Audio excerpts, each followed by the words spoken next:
Champions Cup run number 2, folks. These Lyon hosting the Bulls. We're going to go through some squads, stats, predictions, and you guys can let us know your thoughts. Lyon last week, they are none from one.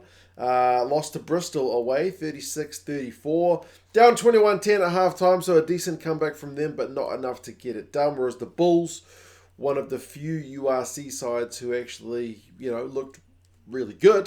They beat Sarries 27-16.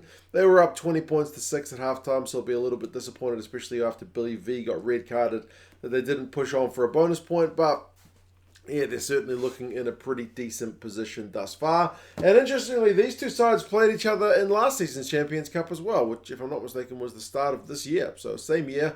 It was 31-7, where the Bulls had that habit of traveling really, really poorly. They'll be looking to switch that up with this one, but they have made a heck of a lot of changes.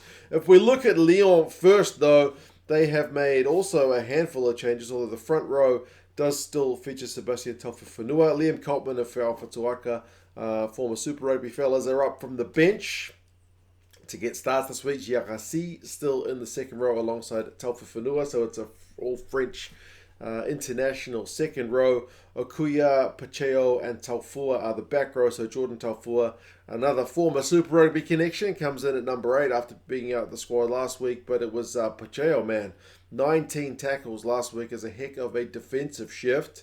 Backline-wise, it's Pedrello and Fletcher Smith, so that's a pretty exciting-looking 9-10 combo.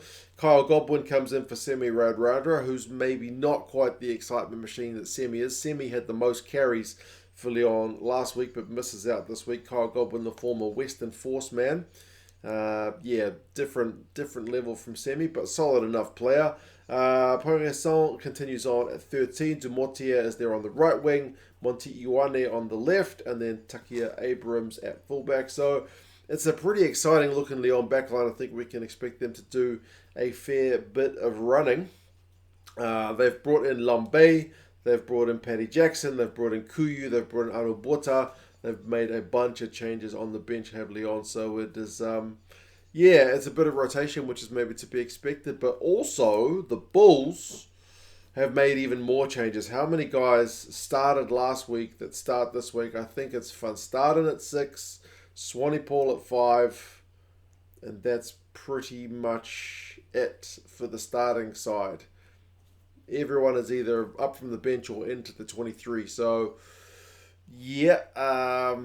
rotation, I guess, when you've got the travel factor as well, does make a bit of sense. Maybe makes the Bulls underdogs for this one, just given all the changes. But Montanzima comes in at loose head. Vessels is there at hooker, and Smith is there at tight head. So that's the bench front row getting a start this week. Slabert is there at 4. And Swanee Paul, like I mentioned, continues on at 5. Van Staden, tackling machine, turnover machine there at 6. Gumede is there at 7. And Marcel Coetzee is there at number 8. He is up from the bench. Backs-wise, Zach Berger and Chris Smith. That's an all-new 9-10 combo. Berger played 9 last week from the bench. Chris Smith wasn't in the 23. It was Hussein. Hussein is not in the 23 for this one. Forster and Mapo is a pretty physical-looking 12-13 combo. And then Sergio Peterson, Immelman, and Devin Williams make out the back 3. So Immelman and Williams into the 23 and Sergio Peterson up from the bench. They've also got an all-new front row in terms of bench replacement. So none of the starters last week are in the 23. Van der Linde is there in 21. Van der Valk continues on as the kind of only stable player on the bench who played last week, who plays this week. So, Bulls last week, Kurt Liarense, 7 defenders beaten. Not on the 23. Honeycomb was the top tackle. I think he got man of the match. Not playing. So the vast majority of the Bulls squad who played last week are not playing. I mentioned that makes the Bulls the underdogs. Yes, the bookies have got Lyon winning this one by 10. Sorry, Lyon, I don't have your hat. If I do, I can't find it. And the Rugby Forecast algorithm says Lyon by 4. So, Lyon predicted to keep their record over the Bulls in this one. It's a 6:30 in the morning kickoff for me, so I'm going to get up and watch this one. I hope this kind of much changed Bulls side can show that the Bulls can travel better than we expect them to, but we will kind of have to wait and see. You guys let us know your thoughts. Do you think Lyon are going to be too good, or do you think the Bulls can surprise us? And I'll talk to you guys again soon.